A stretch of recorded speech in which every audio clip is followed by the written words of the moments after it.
So let's have a look at the glycemic index.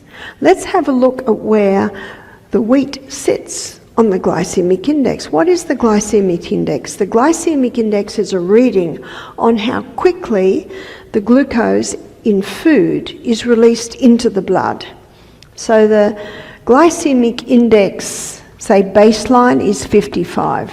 So anything under 55 is considered low GI.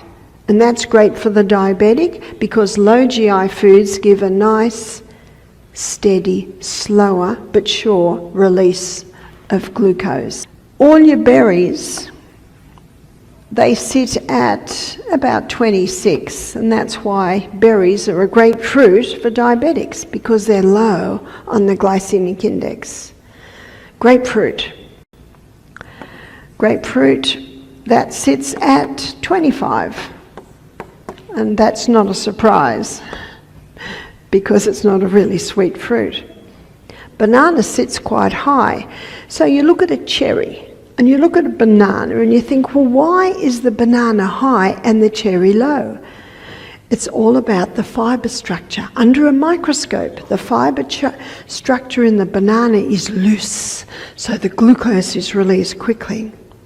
In the berries, the cherries, the fibre structure is tight, so there's a slower release of glucose.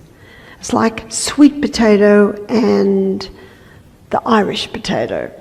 Irish potato, high on the glycemic index. Sweet potato, low. Well, what's the difference? Under a microscope, the fibre structure in the sweet potato is tight, so it's a slower release of glucose. In the white potato, the fibre structure is loose, so quick release.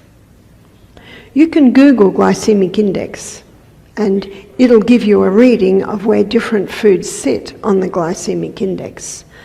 Where does sugar sit? Whether sugar is white or tan or brown, sugar sits at 59. Where does white, let's say white bread. So all foods made with white flour. It sits at 69. How could that be? It's because of the amylopectin A. Remember, it's not naturally in wheat, it's one of the side effects of the hybridization. Once you start playing with God's creation, you don't know what's going to happen.